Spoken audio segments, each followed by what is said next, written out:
Bapak, Ibu-ibu yang saya hormati, mari kita lanjutkan pembahasan kita mengenai cara-cara menggapai kebahagiaan bersama Al-Quran.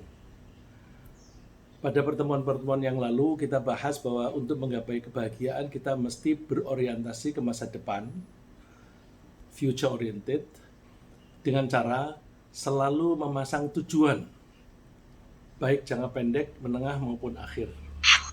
Lalu setiap menghadapi masalah kita fokus pada solusinya. Solusi itu juga future. Lalu kita mencoba mempelajari pola sebab akibat. Nah, sebab akibat itu biasanya berantai. Lalu kita mencoba mempelajari mata rantai sebab akibat itu sampai panjang. Sehingga dengan demikian kita bisa mengantisipasi apa yang mungkin terjadi di masa depan dan apa yang harus kita lakukan untuk menjelang atau menyambut kejadian-kejadian yang kita antisipasi tadi. Lalu bahan-bahan itu kita pakai untuk pertimbangan untuk mengambil keputusan. Mengambil keputusan ya kita ambil opsi-opsi yang memberi kita kesempatan untuk hidup bahagia dan kalau kita sudah wafat bisa masuk surga. Hari ini kita akan mempertajam cara mengambil keputusan yang islami dengan cara memilih opsi yang paling efisien dan paling produktif di antara pilihan-pilihan yang ada. Kita di setiap hari, setiap saat itu disodori masalah. Lalu ketika kita menghadapi masalah itu, kita pikirkan itu solusinya seringkali banyak alternatif A, B, C, D. Terus kita pilih mana yang impact-nya paling bagus. Nah ini kalau kita zaman dulu yang saya pelajari itu menteri-menteri kalau akan mengusulkan suatu solusi atau suatu policy kebijakan menghadapi suatu masalah negara, itu menteri yang baik selalu memberi alternatif beberapa kepada presiden. Misalnya dikemukakan, Pak ini problemnya ini. Maka solusinya bisa solusi A, solusi B, solusi C, dan D misalnya dan seterusnya. Kalau A kita ambil dasar hukumnya ini, kemudian impact-nya ini. B itu dasar hukumnya ini dan impact-nya begini. Dan seterusnya. Lalu presiden enak tinggal memilih mana yang paling baik dari opsi-opsi yang ditawarkan oleh menteri tadi. Nah, sekarang ini baik posisi presiden maupun posisi menteri kita jadikan satu pada diri kita sendiri. Yang memilih opsi ya kita, yang mengambil keputusan juga kita. Jadi keren kita melebihi menteri, melebihi presiden. Karena menteri hanya memilihkan opsi-opsi dengan akibat-akibatnya dan tujuannya, sedangkan presiden tinggal mengambil keputusan. Kita memilih opsi-opsi, kemudian kita pelajari impact-nya dan seterusnya, lalu kita ambil keputusan. Nah, itu berarti kita itu dituntut berpikir yang komprehensif dan tetap cool, ya, tetap tenang sehingga kita bisa mengambil keputusan yang paling baik. Nah, kadang-kadang keputusan itu gampang, ya. Pada pertemuan yang lalu itu kan boleh dibilang gampang karena apa? Pilihannya kan antara dua, kita beruntung atau celaka, dapat insentif atau dapat risiko. Maka udah pilihnya yang dapat insentif aja, risiko tinggal.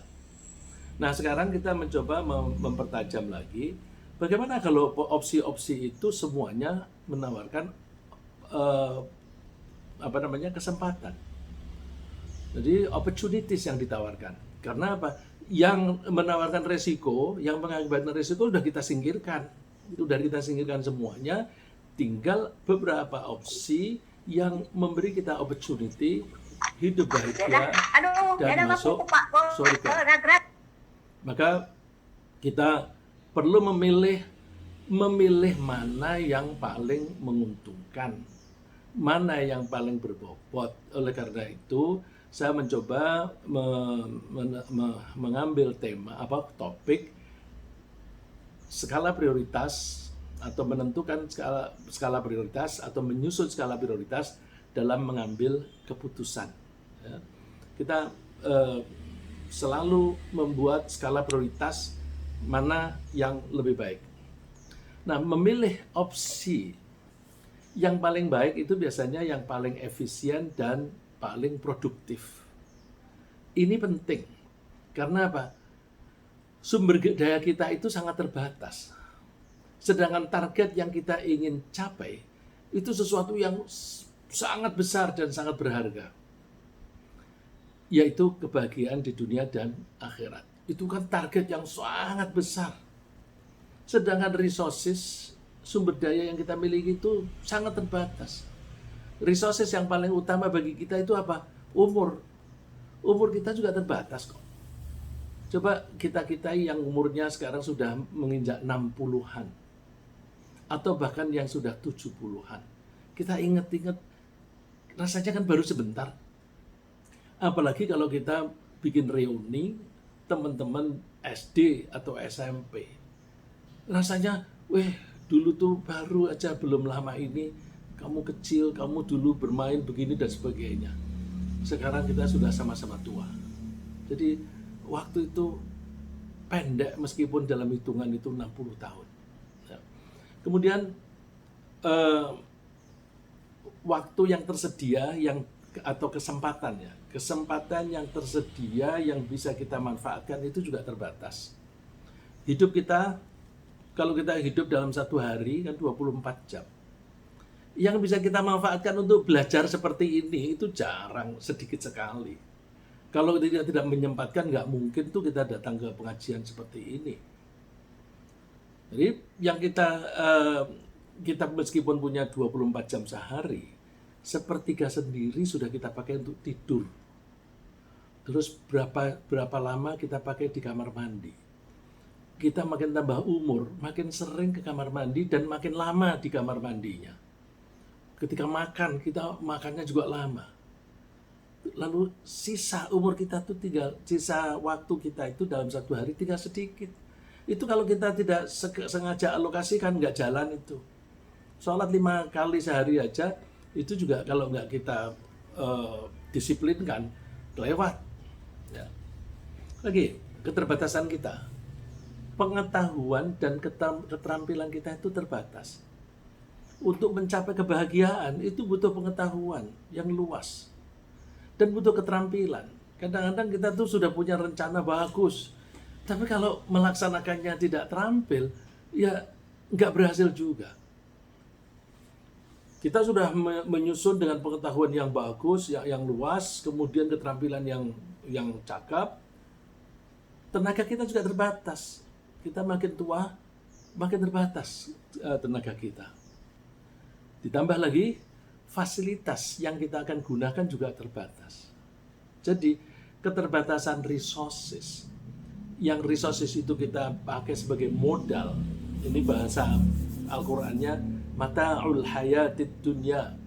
Mata' itu bekal. Bekal di dalam hidup dunia ini supaya bisa memperoleh kebahagiaan di akhirat. Ini cuma kalau kita yang tidak ngerti bahasa Arab, kita hanya mengandalkan terjemah. Mata'ul hayatid dunya itu umumnya buku terjemahan Al-Quran itu mengatakan kesenangan dunia. Nggak jalan kalau diartikan kesenangan dunia. Karena ayat itu dilanjutkan dengan sedangkan di akhirat itu lebih bagus. Kalau dikatakan bahwa semua itu adalah kesenangan dunia, ya orang yang memang yang dicari itu kesenangan, ya udah hidup aja terus gitu. Padahal hidup terus itu belum tentu menyenangkan. Kalau kita hidupnya menjadi makin sengsara, itu inginnya hanya kapan sih aku pulang, capek sekali dan sebagainya. Ya. Tapi orang Islam tidak boleh mengharap-harap segera mati, tidak boleh. Orang Islam itu mumpung aku masih hidup, aku masih diberi kesempatan oleh Allah untuk memperbaiki diri, untuk menggapai kebahagiaan dunia akhirat. Ya. Umur dan kesempatan yang terbatas ini digambarkan oleh Allah di surat Al-Mu'minun. Allah mengatakan besok di akhirat. Ini sebenarnya ayat ini dimulai dengan ini. Allah bertanya, qala kam labithtum fil hayatid dunya. Berapa lama kamu tinggal di dunia? Qalu labithna yauman aw ba'dha yaum. Kami hidup dunia paling hanya sehari atau setengah hari. Lalu kelanjutannya ayat ini yang saya kutip di PowerPoint ini. Qala illa bithum illa qalila. Memang kamu ini dulu tinggal di dunia hanya sedikit, hanya sebentar. Lau annakum kuntum ta'lamun. Seandainya saja kamu dulu tahu. Jadi kita tuh dianjurkan oleh Allah untuk disodorkan dialog besok di akhirat begini. Untuk kita sadar bahwa jangan sampai aku menyesal. Sekarang ini kita sadari bahwa waktu kita itu terbatas kok. Kita itu akan merasakan waktu terbatas itu kalau kita punya banyak pekerjaan dan masing-masing dikasih deadline. Ini deadline tanggal 10, ini deadline tanggal 11, atau ada dalam satu hari deadline-nya 3. Wah, kita itu lalu merasa dikejar-kejar. Sehari 24 jam itu nggak cukup. Nah, jangan menunggu kondisi seperti itu. Kita kondisikan supaya kita mempunyai program, kemudian masing-masing program kita kasih deadline. Ini harus selesai, ini harus selesai, ini harus selesai. Terus Allah di ayat berikutnya mengatakan, afa hasibtum annama khalaqnakum abatha wa annakum ilaina la turja'un. Apakah kamu mengira bahwa aku menciptakan kalian itu sia-sia, bermain-main saja? Dan apakah kamu mengira bahwa kamu besok tidak akan dikembalikan kembali kepada Tuhanmu? Jadi kita jangan sampai menyesal. Sekarang harus kita sadarkan diri kita bahwa ini adalah kesempatan yang bagus. Kita diberi waktu dan sarana hanya sedikit, tetapi kita ditawari hasil yang besar. Jadi bisa kok kamu punya umur pendek, kamu punya keterbatasan, kamu bisa kok masuk surga. Jadi kita manfaat sebaik-baiknya. Ya. Ada 3 kriteria utama dalam menggunakan cara memilih program yang paling efisien. Jadi kita ambil tolok ukur. Aku ini efisien atau tidak. Setidaknya ada 3. Saya bilang setidak-tidaknya itu berarti there are 3 but not only. Ya. Ada 3 tapi bukan hanya itu. Ya. Ini yang saya sebutkan saja. Ya. Pertama, pilih yang halal, tinggalkan yang haram. Udah. Jadi kita kalau memilih opsi yang mana, ukurannya atau pertimbangannya, mana yang halal, mana yang haram. Yang haram tinggal. Ini gampang dan ini sudah kita bahas di pertemuan yang lalu. Ya. Pilih kegiatan yang bisa membuat kita bahagia dan mengantarkan kita ke surga. Dan tinggalkan kegiatan yang membuat kita sengsara dan mengantarkan kita masuk surga. Nah, caranya ringkasnya, wa ma atakumur rasulu fakhudhuhu wa ma nahakum anhu fantahu. Apapun yang diberikan oleh Rasul, apakah pemberiannya itu berupa perintah atau berupa barang atau apa, kalau kalian diberi oleh Rasul, fakhudhuh, ambil. Kalau itu berupa perintah, laksanakan. Kalau berupa barang, manfaatkan, ambil. Nah, kalau pengambilan berupa barang itu misalnya membagi hasil rampasan perang. Ya. Terus Rasulullah membagi. Seberapapun Rasulullah itu membagi, terima sedikit atau banyak.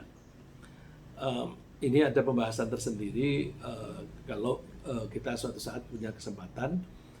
Ghanimah atau rampasan perang itu pada zaman nabi-nabi sebelum Rasulullah SAW itu haram, tidak boleh. Tetapi hukum itu dinasakh, ya, dihapus oleh Allah, diganti dengan aturan boleh kalian mengambil rampasan perang dan itu halal. Ya, itu argumentasinya bisa panjang. Nah, itu penting karena kita itu besok menghadap Allah beruntung atau tidak, itu bisa digambarkan di surat Toha, surat 20 ayat 74 sampai 76. Innahu may ya'ti rabbahu mujriman fa innalahu jahannam la yamutu fiha wa la yahya. Siapa yang besok menghadap Tuhannya dalam keadaan banyak mempunyai dosa, maka tempatnya jahanam. Orang yang berada di jahanam itu mati tidak, hidup juga tidak. Wa may ya'ti mu'minan qad 'amila shalihati fa ulaika lahumud darajatul ula.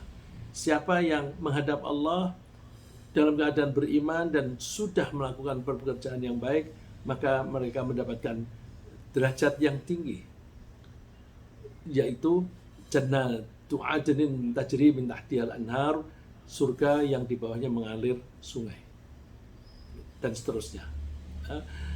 Lalu yang kedua, pilih kegiatan yang ada gunanya, artinya useful, bermanfaat, baik untuk diri sendiri maupun untuk orang lain. Makin banyak gunanya, makin baik.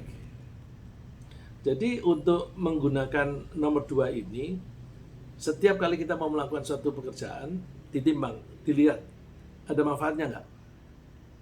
Kalau ada manfaatnya, ambil, lakukan. Tapi kalau nggak ada, tinggalkan. Ini yang paling ringan dan paling sering kali mudah kita praktekkan adalah ngomong. Kalau orang Barat kan bilang silence is gold. Enggak, dalam Islam enggak, bukan begitu. Silence tidak selalu gold. Kalau kita ngomong tapi salah, terjerumus kita. Terus kalau kita diam terhadap sesuatu yang sebenarnya bisa ditegur, bisa dikoreksi, kita diam, celaka kita. Jadi diam itu bisa menguntungkan dan bicara bisa menguntungkan. Sebaliknya, bicara bisa merugikan, diam bisa merugikan. Nah, kalau kita mau bicara, kita cek, aku ngomong ini ada gunanya nggak? Kalau nggak ada gunanya, nggak usah. Misalnya sekarang ini banyak hoax, ya. Kemudian kita bahas hoax itu, wah ini ada hoax ini karena begini. Untuk apa hoax kok dibahas? Namanya aja hoax itu bahasa Inggrisnya, yaitu bahasa Inggris hoax juga, atau false, palsu, atau itu fitnah. Gak ada gunanya. Ya, pilih kegiatan yang ada gunanya atau bermanfaat. Ini ada dalil hadis. Rasulullah mengatakan min husni islamil mar'i tarkuhu ma la ya'ni. Termasuk indikasi bahwa Islamnya seseorang itu baik adalah bahwa dia tidak melakukan suatu apapun yang tidak ada gunanya. Nah, ini gampang kan? Kalau kita bisa meninggalkan atau tidak melakukan yang tidak ada gunanya, itu sudah menjadi Islam yang baik. Karena tidak akan ada kebohongan, tidak ada fitnah dan sebagainya. Nah, kalau di Al-Quran, itu bisa kita lihat di surat Al-Mu'minun, ayat ke-3. وَالَّذِينَ هُمْ عَنِ اللَّغْوِ مُعْرِضُونَ. Orang-orang yang berpaling dari kegiatan yang tidak ada gunanya. Jadi kalau di hadis, orang yang baik Islamnya tentu meninggalkan atau tidak melakukan sesuatu yang tidak ada gunanya. Kalau di Al-Quran, orang yang beruntung, ya, orang mukmin yang beruntung adalah orang yang meninggalkan pekerjaan yang tidak atau bahkan kurang berguna. Yang ketiga, di antara kegiatan-kegiatan yang berguna, pilih yang paling berbobot. Nah ini, jadi yang pertama tadi kan, kalau yang merugikan, mencelakakan, tinggal. Sekarang kita lalu tinggal yang berguna. Kalau yang berguna itu ada 5, kita pilih di antara 5 itu yang paling berbobot. Kalau ada 2, ya pilih di antara 2 itu yang berbobot. Tentang bobot ini penting, karena besok kita itu akan ditimbang amal kita. Siapa yang bobotnya tinggi, yang lebih berat bobotnya, maka hidupnya enak. Seperti firman Allah, فَأَمَّا مَنْ ثَقُلَتْ مَوَازِينُهُ فَهُوَ فِي عِيشَةٍ رَاضِيَةٍ. فَأَمَّا مَنْ ثَقُلَتْ مَوَازِينُهُ, orang-orang yang bobotnya itu berat, فَهُوَ فِي عِيشَةٍ رَاضِيَةٍ, hidupnya itu menyenangkan. Radiyah dari kata ridho, menyenangkan, memuaskan. وَأَمَّا مَنْ خَفَّتْ مَوَازِينُهُ, adapun orang-orang yang bobotnya ringan, fa'ummuhu hawiyah, maka tempatnya di neraka hawiyah. Ada ayat-ayat yang lain banyak sekali ya. Antara lain itu di surat Al-A'raf ayat 8 dan 9, saya bacakan saja. Wal waznu yauma idzin lahaq. Penimbangan tentang bobotnya amal itu hak, pasti terjadi. Faman thaqulat mawazinuhu faulaika humul muflihun. Orang yang bobotnya berat, maka mereka beruntung. Wa man khaffat mawazinuhu fa ulaika alladziina khasiru anfusahum bima kanu biayatina yadhlimun. Adapun orang yang ringan bobotnya, maka mereka itu merugi karena apa? Perbuatan mereka sendiri. Dalam menentukan bobot, perbuatan yang berbobot di akhirat pasti berbobot di dunia. Ya, saya ulang. Jadi kalau kita melihat suatu perbuatan sama-sama berbobot. Nah, kita lihat di akhirat berbobot nggak? Kalau di akhirat berbobot, di dunia pasti berbobot. Tapi kalau berbobot di dunia, belum tentu berbobot di akhirat. Kadang-kadang perbuatannya sama, ya. Kadang-kadang perbuatannya sama. Tapi yang satu ada bobotnya di akhirat, yang satu tidak. Coba saya bacakan dulu ayatnya. Allah berfirman di surat Asy-Syura ayat 20, "Man kana yuridu harthal akhirati nazid lahu fi harthi." Siapa yang menginginkan memetik hasil perbuatannya, harth itu bahasa pertaniannya itu panen. Siapa yang ingin memanen hasil tanamannya di akhirat, maka akan kami tambah panenannya. Jadi yang ingin pahala di akhirat, maka akan kami tambah. Tambahnya apa itu? Di dunia.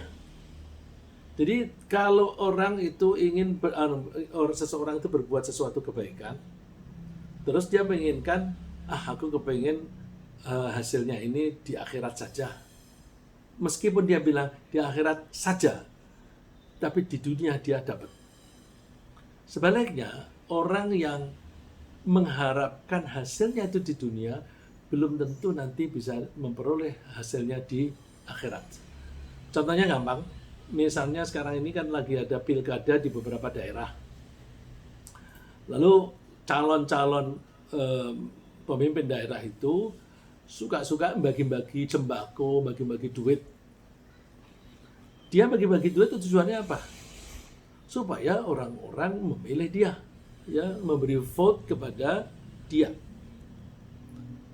Bermanfaat di dunia, yaitu pemberian itu nanti hasilnya adalah vote. Itu pun tidak ada jaminan, karena ada juga orang yang ya udah duitnya bawa aku terima, tapi soal nyoblos nanti urusanku sendiri, bisa juga begitu. Jadi target di dunia pun bisa miss, di akhirat nggak ada. Bandingkan dengan orang yang memberi, orang miskin yang mengharapkan hasilnya itu di akhirat. Tidak ada kepentingan supaya diberi vote atau kepentingan yang lain, nggak ada. Aku hanya mencari ridho Allah saja, supaya aku nanti bisa masuk surga. Nah itu di dunianya dia juga dapat benefit. Benefitnya itu kalau kita misalnya mempelajari ekonomi yang sederhana. Kalau kita itu memberi uang kepada orang lain yang anggaplah miskin, itu kan multiplier efeknya kan banyak. Dengan kita memberi duit kepada seseorang yang miskin, yang tadinya tidak makan, dia bisa makan. Karena dia bisa makan, dia bisa bekerja. Karena dia bisa bekerja, maka dia bisa mendapatkan penghasilan untuk keluarganya. Jadi ada multiplier effect untuk keluarganya. Ada juga multiplier effect yang lebih luas. Dengan dia bisa membeli makanan, berarti dia memberi income kepada petani yang menanam itu. Dia juga memberi income kepada orang-orang yang terlibat di transportasi, sopir, kenek, dan sebagainya. Karena barang-barang itu adanya di sawah atau di kebun, dibawa ke pasar, kemudian memberi keuntungan juga kepada para pedagang. Dan uang yang dipakai belanja ini, itu menyebabkan perputaran dana itu menjadi bisa lebih merata. Tidak hanya di kalangan orang kaya saja, tapi orang-orang miskin juga dapat bagian. Jadi multiplier efeknya banyak. Belum lagi dengan adanya pemberian kepada orang yang miskin. Orang miskin itu kalau tidak diberi dia tidak bisa makan. Orang yang kepepet itu bisa juga mencuri. Kalau mencurinya susah, orang tidak atau dia tuh orangnya suka menyakiti orang lain, bisa juga dengan memalak atau dengan merampok. Jadi multiplier efeknya itu antara lain kesejahteraan rakyat dan menghindari kriminalitas. Nah, jadi sedekah itu multiplier effect itu seperti itu tuh ada. Padahal dia targetnya bukan itu, targetnya besok di akhirat itu mendapatkan surga. Tapi di dunia tetap ada. Belum lagi kalau kita rajin memberi sedekah kepada orang-orang miskin terutama di sekitar kita. Itu tetangga-tetangga menjadi baik sama kita. Baiknya itu misalnya ada orang yang mengganggu rumah kita atau apapun milik kita, itu yang menjaga itu mereka itu. Karena mereka berkepentingan. Jadi alhasil kalau ada pilihan yang berbobot, kita lihat bobotnya di dunia saja atau di akhirat. Kalau di akhirat itu berbobot, di dunia pasti berbobot juga. Jadi kalau kita mau merem aja, udah pokoknya yang kepentingan akhirat pasti berguna di dunia. Itu kalau mau cara bodoh, malas mikir. Tentu kalau kita berpikir lebih lanjut lebih baik. Ya. Bila kita dihadapkan situasi harus memilih satu dari dua pilihan yang sama-sama berbobot di akhirat, bagaimana? Ya, tadi kan kalau berbobot di dunia dan di akhirat. Sekarang gimana kalau dua-duanya berbobot ini di akhirat? Kita lihat yang lebih efisien, yang pekerjaannya sama tapi pahalanya lebih banyak. Nah, nanti kita lihat contohnya. Ya. Saya ulang. Jadi bila kita dihadapkan situasi harus memilih satu dari pilihan yang sama-sama berbobot di akhirat. Kita pilih yang lebih berat bobotnya. Sehingga amal kita itu makin efisien. Menggunakan sumber daya yang sama, cara yang sama, tenaga yang sama, tapi hasilnya lebih berat bobotnya. Nah, untuk ini, untuk membanding perbuatan-perbuatan yang berbobot di akhirat, kita gunakan kriteria hukum fikih dengan urutan sebagai berikut. Jadi kita perhatikan perbuatan ini wajib apa sunnah? Wajib. Kalau itu wajib berarti dia lebih berbobot daripada sunnah. Wajib itu ada dua pilihan lagi. Ada wajib ain atau fardu ain. Fardu ain itu kewajiban yang harus dilaksanakan oleh setiap individu. Tidak bisa diwakilkan. Ya, seperti sholat, itu kewajiban untuk individu. Sedangkan fardu kifayah, itu kewajiban yang sifatnya kemasyarakatan atau societal, yang dibebankan kepada society atau masyarakat. Nah, kalau di antara masyarakat itu sudah ada yang melakukan dan sudah cukup memadai, meskipun yang melakukannya hanya satu orang tetapi sudah beres, maka itu cukup. Itu namanya fardu kifayah. Yang bobotnya di bawahnya lagi itu sunnah muakkadah. Sunnah ada dua, muakkadah dan ghairu muakkadah.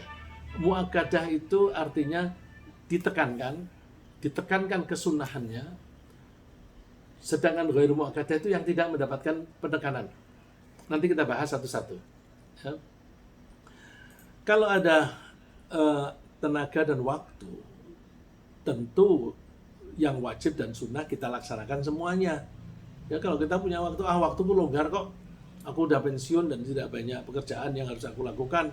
Nah, yang wajib kita lakukan, yang sunnah kita lakukan. Sunnah yang muakkadah kita lakukan, yang ghairu muakkadah juga kita lakukan. Nah, problemnya bagaimana kalau waktu kita terbatas? Nah, maka kita pilih.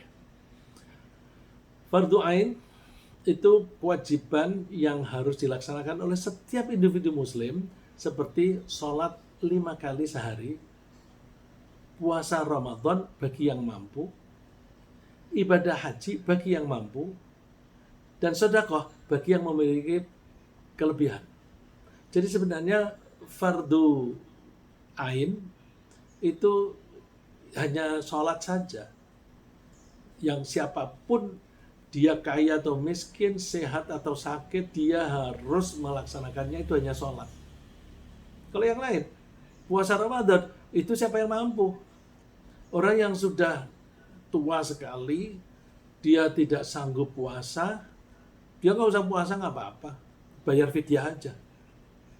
Bahkan bayar fidyah pada hari yang sama juga boleh, karena memang tidak ada harapan dia bisa mampu lagi puasa Ramadan. Begitu pula haji, yang punya kemampuan wajib, tapi nggak ada kemampuan, nggak punya dana, tidak sehat untuk berangkat ke sana, nggak wajib. Begitu pula sedekah. Sedekah kalau nggak punya kelebihan juga nggak wajib. Kalau penghasilannya kurang, malah dia boleh menerima. Jadi yang betul-betul wajib ain itu tanpa syarat itu sholat. Dan sholat tidak boleh diwakilkan, tidak boleh digantikan, dan tidak boleh dikodokkan oleh orang lain. Itu harus masing-masing individu, asal orang itu akalnya masih sehat, dia harus sholat. Fisiknya boleh sakit, kalau nggak bisa berdiri duduk, nggak bisa duduk tiduran, nggak bisa bergerak dengan gerakan-gerakan tangan, nggak apa-apa, pakai gerakan mata sebagai isyarat. Matanya udah nggak sanggup melek, nggak apa-apa, merem aja, hanya dalam hati. Jadi sholat harus dilakukan sepanjang akal masih sehat, dalam keadaan apapun dan tidak bisa diwakili. Lalu fardhu kifayah kemasyarakatan itu kewajiban yang harus dilaksanakan oleh sebagian anggota masyarakat yang biasanya untuk mengatasi masalah, baik masalah keagamaan maupun masalah kehidupan. Seperti misalnya, kalau ada orang yang sakit, kalau nggak ada dokter, kacau. Maka di mana ada suatu masyarakat, maka harus ada seseorang atau beberapa orang yang menjadi dokter, atau setidak-tidaknya bisa mengobati, membantu, menyembuhkan orang lain. Jadi kalau begitu, belajar ilmu kedokteran itu fardu kifayah. Bertani juga fardu kifayah. Karena kalau nggak ada petani, seorang seluruh dunia nggak bisa makan.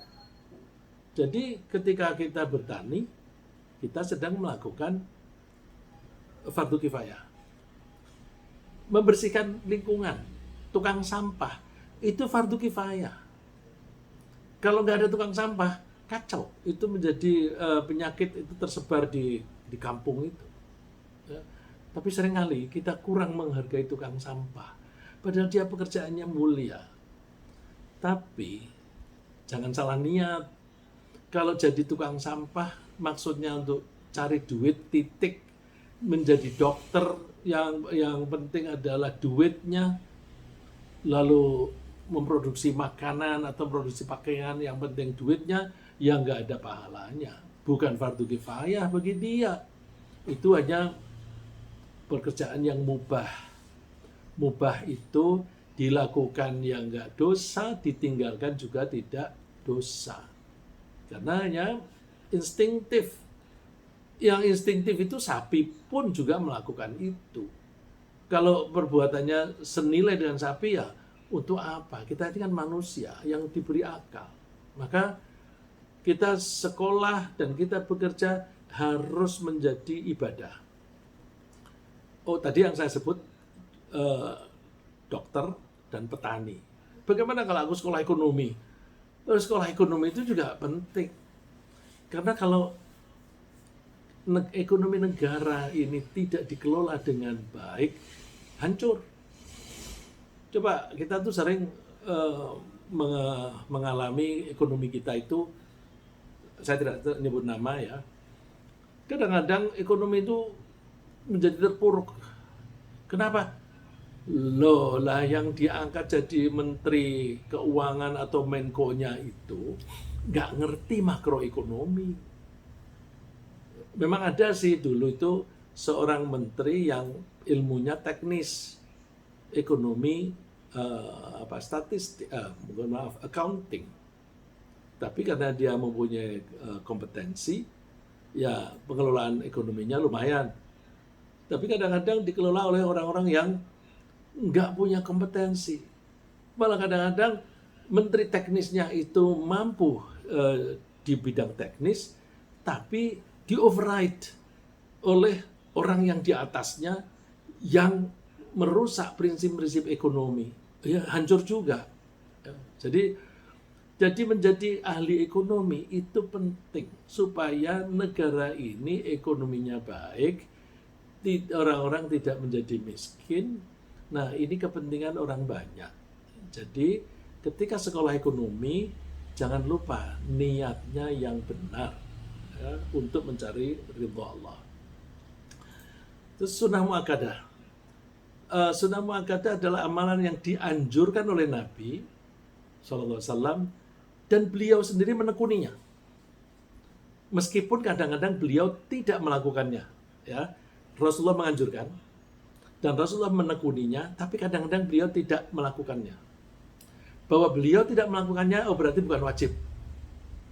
Kalau Rasulullah tidak pernah meninggalkannya, oh itu wajib. Tapi kalau Rasulullah sendiri pernah meninggalkannya, oh berarti tidak wajib.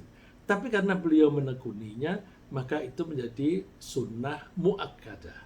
Sunnah yang sangat dianjurkan. Contohnya misalnya, iktikaf di hari-hari terakhir pada bulan Ramadan. Terus salat sunnah sebelum subuh. Salat sunnah qobliyah ba'diyah itu ada yang muakkadah, ada yang ghairu muakkadah.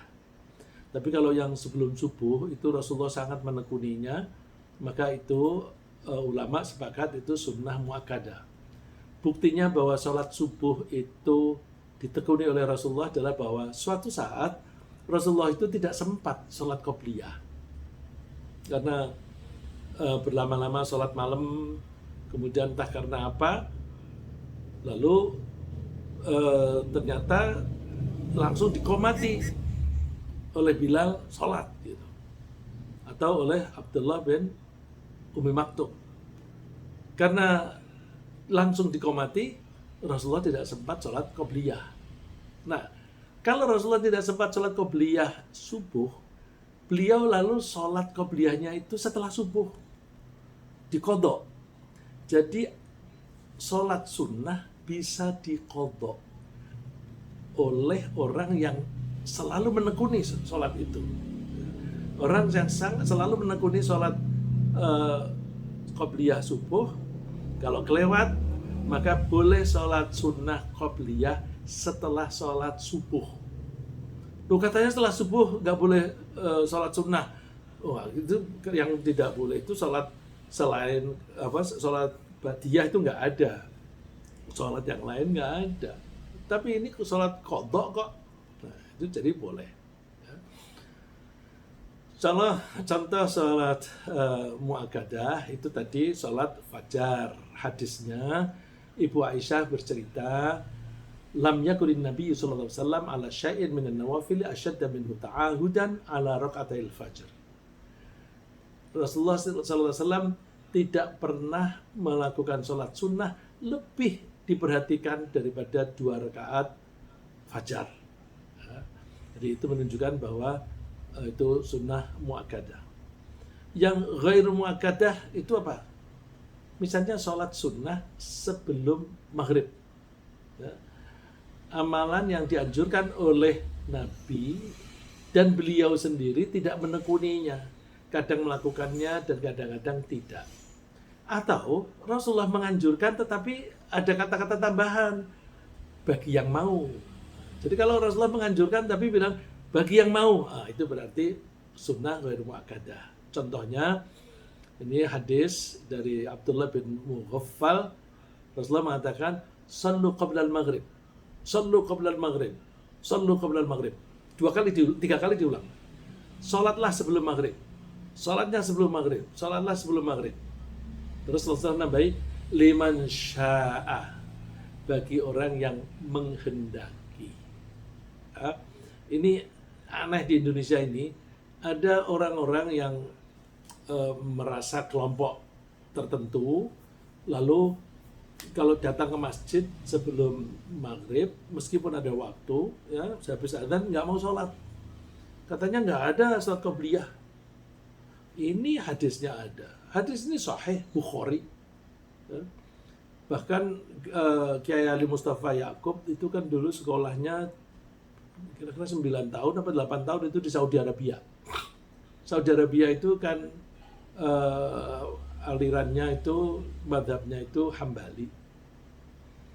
Dan beberapa orang yang sekolah di Saudi di Indonesia mengikuti aliran itu. Nah,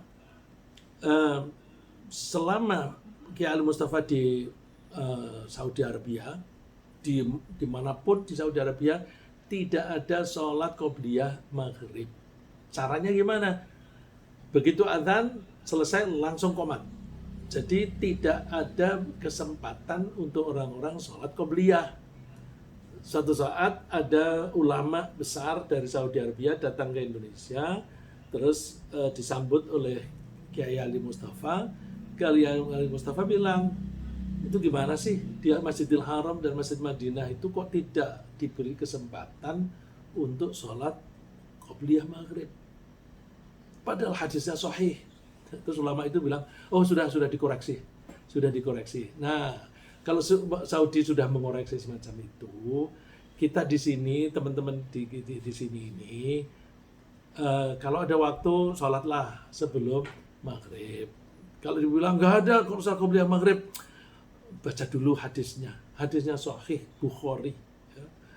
Jadi itu informasi yang kurang pas. Ada beberapa hadis yang mengenai sholat sebelum maghrib. Saya tidak usah sebutin supaya saya bisa ambil contoh yang lain. Bagaimana kalau ada pilihan antara yang wajib dan sunnah? Padahal waktunya hanya satu untuk memilih. Begini, misalnya seorang wanita yang masih mengalami menstruasi, itu kan seringkali hutang puasa. Hutang puasa karena memang dilarang puasa pada waktu menstruasi. Nah, masuk ke bulan Syawal, katanya kalau puasa 6 hari bulan Syawal, itu pahalanya dilipat gandakan 10 kali lipat. Lalu, ada seorang wanita yang masih mempunyai hutang puasa Ramadan. Wah, ini enaknya aku puasa Syawal apa enggak? Tuh pilihannya gini, masih punya hutang enggak? Masih. Berarti kalau besok kamu puasa, kalau kamu niati membayar hutang bulan Ramadan, puasanya itu wajib. Kalau kamu niatnya puasa Syawal, itu sunnah. Puasanya sama. Pahalanya besaran mana? Besaran qadha dong. Jadi untuk para wanita, ibu-ibu, kalau Ramadannya itu masih ada kekurangan karena suatu alasan apapun, bisa karena menstruasi, bisa karena sakit, kemudian masuk bulan Syawal, jangan puasa Syawal dulu, hutangnya dibayar dulu. Seberapa penting? Oh, penting sekali. Karena misalnya utangnya ada 5, kemudian nanti aku sekarang puasa sunnah Syawal dulu 6 hari, terus nanti hari yang ke-7 saya qadha. Sudah puasa Syawal baru 3 hari atau 5 hari dia mati, berarti dia ngutang, bulan kewajiban Ramadan. Jadi niati bayar utang dulu. Aku utang 5, kemudian baru puasa 2 hari, kemudian dia meninggal. Yang 3 gimana? Udah kurtingan itu. Karena yang menghendaki meninggal siapa? Yang menghendaki meninggal kan Allah. Kita tidak ada keinginan lalu meninggal. Jadi kalau kita utamakan membayar puasa Ramadan, itu kapanpun kita meninggal, kita sudah aman. Tapi kalau puasa Syawal dulu, kalau nanti meninggal di perjalanan, berarti masih punya utang. Ya. Lagi, bagaimana kalau ada pilihan antara yang wajib ain dan wajib kifayah? Setelah sholat maghrib berjamaah sudah selesai, diselenggarakan ada 2 kelompok pengajian di masjid. Misalnya masjidnya besar, jadi ada 2 kelompok pengajian. Satu di sudut sana, satu di sudut sana. Yang satu membahas tentang cara iman agar tidak rusak. Iman bisa rusak nggak? Oh bisa. Orang kalau di hatinya ada dengki, imannya rusak. Rasulullah kan mengatakan tidak mungkin berkumpul di hati seseorang 2 hal, yaitu iman dan dengki. Kalau iman menguasai hati itu, dengki hilang. Tapi kalau dengki masuk, iman hilang. Nah, membahas tentang ini penting, karena ini pengajian menjaga supaya iman itu tetap di hati, tetap di dada. Satu kelompok lagi pengajian membahas tentang tata cara ibadah haji. Padahal tidak semua orang itu mau berangkat haji. Karena apa? Saudi Arabia masih melarang kok untuk berangkat haji. Jadi belajar cara haji itu belum urgent, belum mendesak. Kalau belum mendesak itu belum wajib ain. Nah, pilih ngaji yang mana? Kita pilih ngaji yang membenahi keimanan. Karena membenahi keimanan itu wajib ain.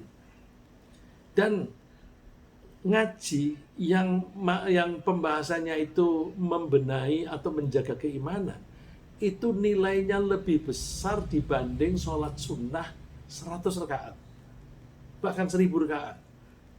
Jadi pentingnya ngaji yang menjaga keimanan. Nah, kita bisa meraba apakah pembahasan kita sekarang ini menjaga keimanan apa enggak. Kalau ini memang menjaga keimanan, maka beruntung kalau kita memprioritaskan ini. Yang lain-lain itu bisa ditunda. Itu bisa ditunda. Ini ngaji ini penting karena ini kita menjaga keimanan. Nah, misalnya lagi, ini lebih gampang ini. Yang ada gunanya dan tidak ada gunanya. Tengah malam, kadang-kadang jam 2, kadang-kadang jam 3, itu ada pertandingan sepak bola Liga Inggris di televisi. Milih sholat malam apa nonton TV, nonton sepak bola Liga Inggris. Saya punya temen yang kalau subuh nggak kelihatan, si A itu kok nggak kelihatan? Oh, dia nonton. Kalau dia nontonnya bukan kadang Liga Inggris, kadang itu balapan mobil, balapan sepeda motor. Dia nonton itu, terus sholatnya di rumah karena nggak keburu atau ngantuk. Jadi itu pilihan yang kurang pas. Pilih yang berbobot. Berbobot itu bisa juga tidur. nonton Liga Inggris dan tidur, bagus mana lebih berbobot? Kalau tidurnya dalam rangka supaya nanti aku bisa bangun tepat waktu, bisa sholat jamaah di masjid, maka tidurnya itu dapat pahala. Nonton Liga Inggris nggak ada pahala, oh, udah lebih baik tidur. Nah, jadi orang Muslim yang baik kan ada pilihan untuk ada pilihan itu yang nggak ada gunanya tinggal. Itu min husni islamil mar'i tarkuhu ma la ya'ni. Termasuk indikasi baik Islamnya seseorang kalau dia bisa meninggalkan apa yang tidak berguna. Ya. Ringkasnya yang kita bahas tadi, skala prioritas sangat penting karena keterbatasan umur dan sarana kita. Pilih yang halal dan tinggalkan yang haram. Terus pilih kegiatan yang ada gunanya dan bermanfaat.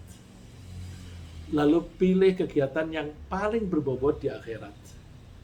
Untuk mengukur mana yang lebih berbobot atau tidak atau kurang di akhiratnya, nanti kita gunakan hukum fikih untuk menimbang-nimbang bobot, yaitu wajib atau sunnah dan seterusnya.